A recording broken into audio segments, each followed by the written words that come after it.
And hi again, everybody. Jim Stevens coming to you from the InsideFoosTV studios here in Durango, Colorado. And I hope everyone is doing well during these rather challenging times for all of us. Please subscribe to InsideFoosTV and ring the bell to be notified of any new content released on the channel. And please donate your time and money to Foosball Clubs USA and help support this important scholastic foosball program. Visit foosballclubsusa.com for more information.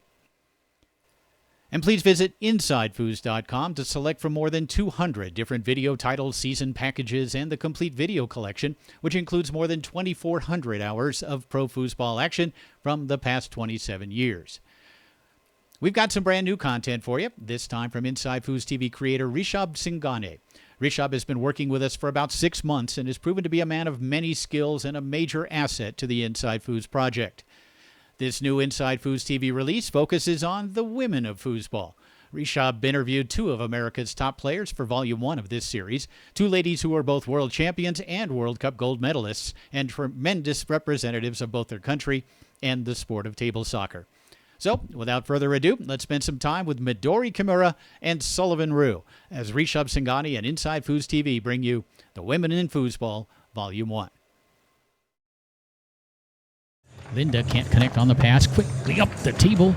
Beautiful pass by Kimura, and Sully can win it right here. Rue strokes it home, and there it is. Sullivan Rue and Midori Kimura defeat Linda Lee and Keisha Rue to win the 2019 Hall of Fame Classic Women's Doubles Championship.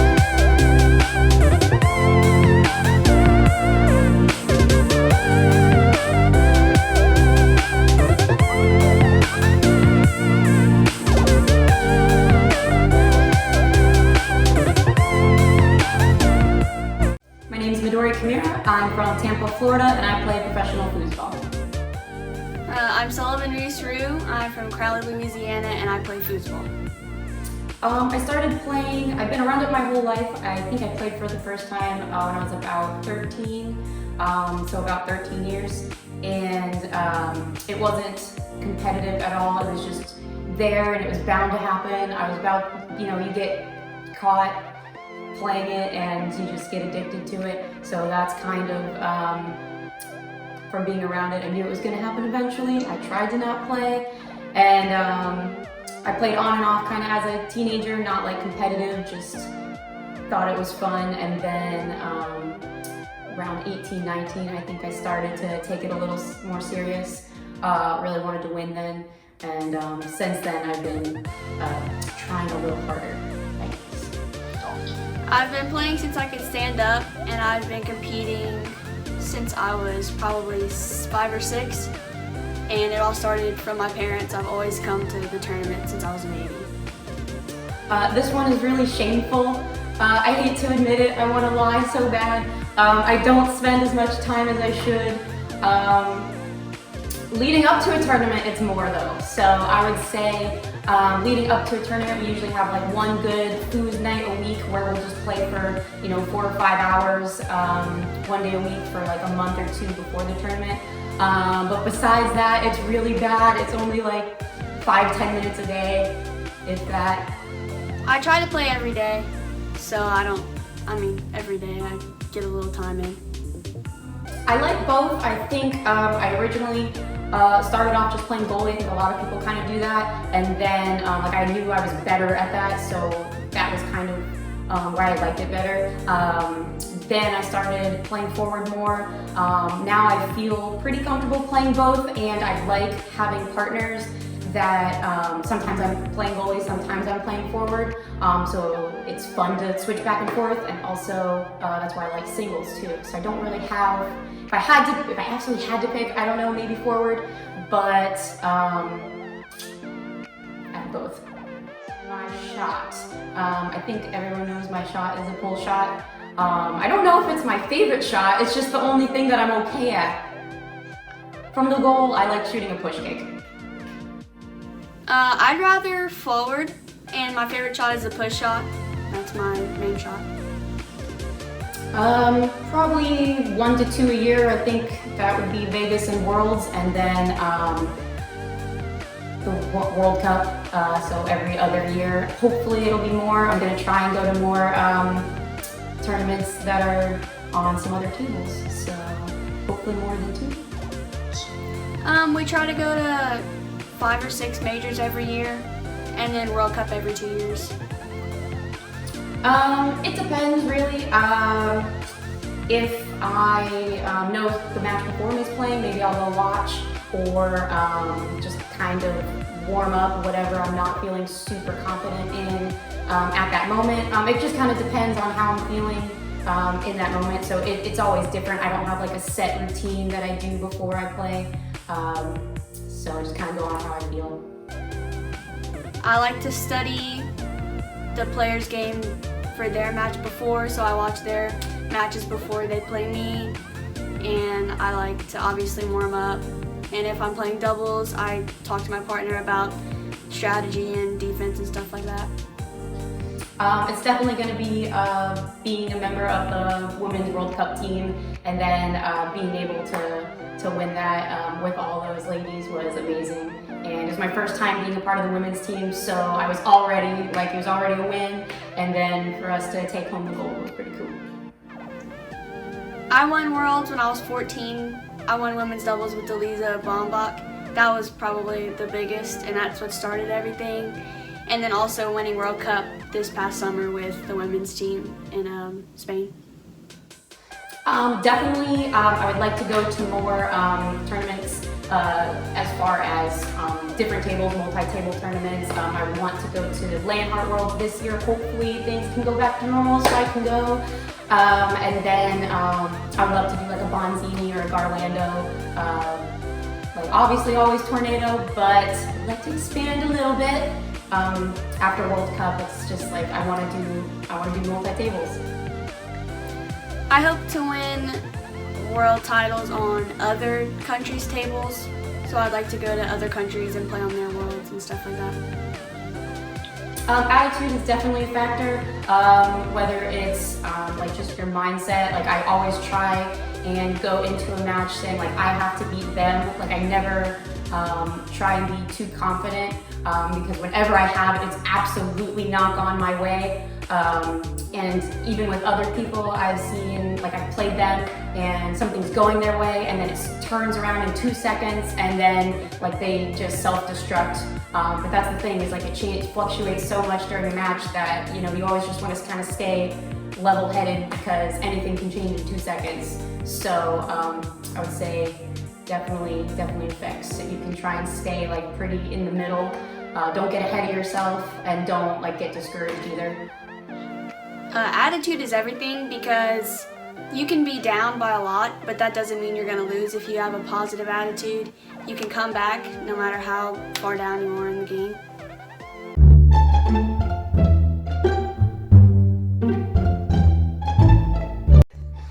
I think everybody has kind of the same experiences when they tell people, you've got your people that are like, oh, cool, you know, and they like probably have no idea what you're talking about at all. And then you have like the people that are like, that's the coolest thing that I've ever heard. I had no idea that was real. And then you have just like people that are like, okay, like I can definitely tell that you think that I'm weird for this, but it is what it is. So you get a variety. Usually people ask me or they tell me, oh wow, I didn't know foosball was a thing. I didn't know it was a professional thing and they had tournaments. I thought it was just like a fun game you play with your friends, stuff like that.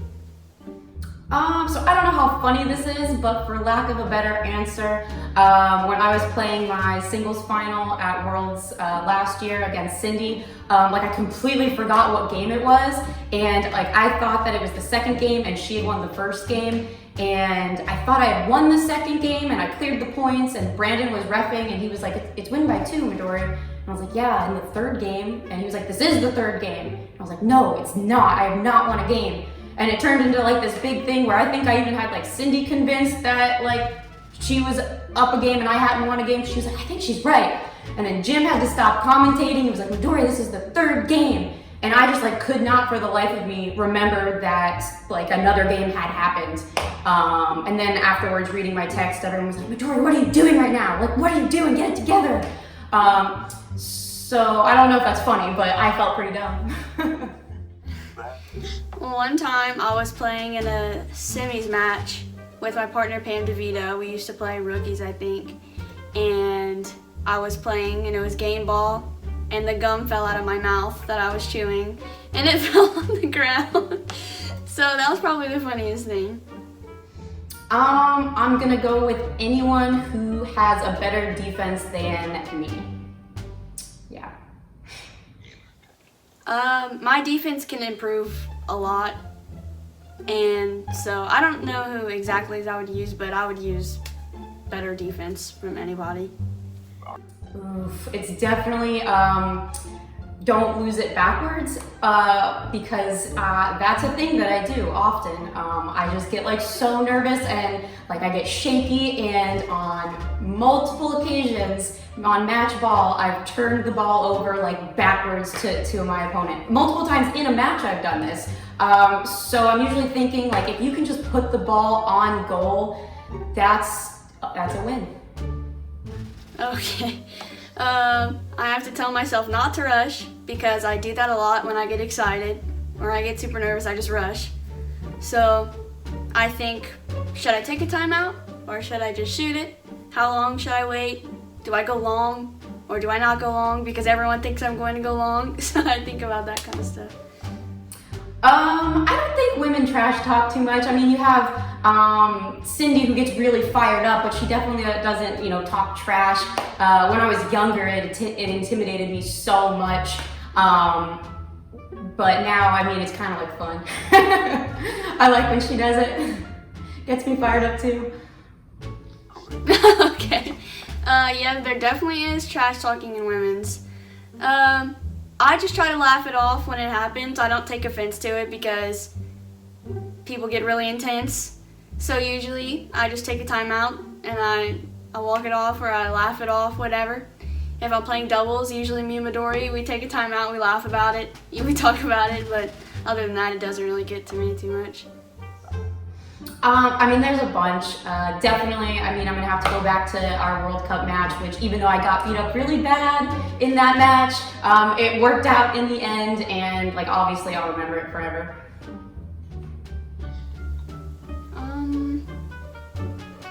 I mean, I can never forget my first women's world's title with Delisa a few years ago. I can never forget that. I mean, that's what started all of it, and my women's, like, and doing better in women's and stuff like that. I think Vegas is my favorite tournament, just because it always gets such a big turnout that it's like, that feels like, you're always gonna have kind of the biggest fields of people to go through in any event, like not just women's events, or World Cup, because there's just so many different dynamics playing like a multi-table event, and that was like so challenging, and that's what I like is like a new challenge like that. I like to compete at World Cup because you get to meet a bunch of players from all over the world. I mean, you get to do that in tornado tournaments, but it's way more people, and it's really crazy and unbelievable how many people over there, like in foreign countries, really get into it. I want to say pancakes at like 3 a.m. Of course I enjoy playing, but I also enjoy hanging out with all my friends because we really are a huge family, and it's good to see them because we really only get to see them a few times a year. Oh, I got nothing. I'm sorry. I dance a lot. I've been dancing also since I was a baby. So yeah, I've been doing that all my life as well.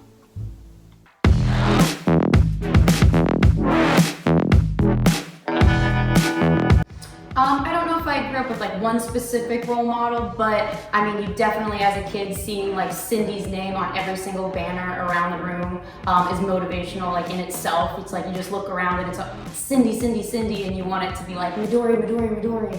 So that's definitely like something. It's just, you want your name to be on those banners around all the tournament rooms. I'd like to beat Cindy Head's world record title because she has the most titles of anybody. I'd like to beat that. And I have always looked up to Tony because he dominates and he's just awesome at the game, and I'd like to dominate like that hopefully one day. Make sure you're getting something good out of it. Like, obviously it should be fun. So if you're finding yourself to be like frustrated, just like take a step back for a minute and like remind yourself that like just, you know, it's supposed to be fun, which competition like for me like is fun. But I definitely have gone through times where I've gotten so frustrated that I like didn't even like want to play anymore. So that's okay, like that probably will happen because foosball is super frustrating, but just like it's supposed to be fun too. For me, since I'm younger and compete against older people, I just think it's important to know that age does not matter. You can win no matter how old you are, no matter what gender you are, you could win. Just keep it coming because that's what challenges me too. I hope that you give your best game no matter what, and no matter what happens after, we're still friends, but I mean, even though if it gets intense during the match, we're still friends after, no hard feelings. I'm sure there are. I am not a business-oriented person, so I don't want to give, you know, like specific advice, but if you got ideas, let me know and I'll help. I mean, anything can be improved, really. Of course, I think we could get more people into it. We could start, I mean, the schooling thing with foosball that's been happening is really good. We're getting more juniors into the game, which is something really important that we need because that's the future of the sport. So I think we could get into more schools and stuff like that. Yeah, I mean, everybody that has given me encouragement and advice from, you know, like I said, I've been around since I was, you know, 5 or 6 or something like that, and growing up with these people, you know, they always were encouraging and giving me advice. And then, you know, people that played with me when I was terrible, and it's like now it's like a full circle type of thing. It's like I want to play with like the new people and like encourage them too. And just like all my partners, thank you so much. You guys are awesome. And then all my like competitors too. Like that's what it's all about. I love the competition. I mean, just all of my partners, my mom, of course. Me and her actually won our first tournament together, Louisiana State, a few months ago. And just all the women foosers, of course.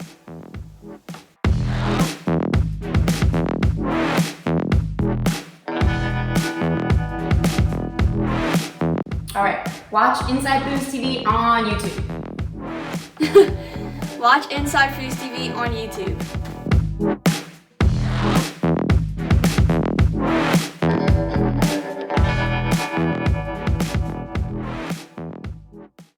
And if you're interested in becoming an InsideFoos partner, whether it's a sponsor, a contributor, or an investor, send us an email, insidefoos1@gmail.com. And head over to InsideFoos.com to see the complete video collection, 27 years of pro foosball. And let's recognize our partners. Rodlock, the best practice tool. Protectoflex Rod Guards, foosball safety system. The IFP Pro Tour, visit www.ifptour.com. RFDAS Security Systems. Now hiring heroes, the special ops of recruiting and staffing. Dale Carson Law of Jacksonville, Florida. And Foosball Clubs USA. Visit Foosball Clubs USA to find out how you can donate or become part of this important scholastic program. Foosballers, the movie, now available in iTunes, Vimeo, Google Play, and Vudu. And Foosball Premier Leagues. Send an email to warren@foosleagues.com.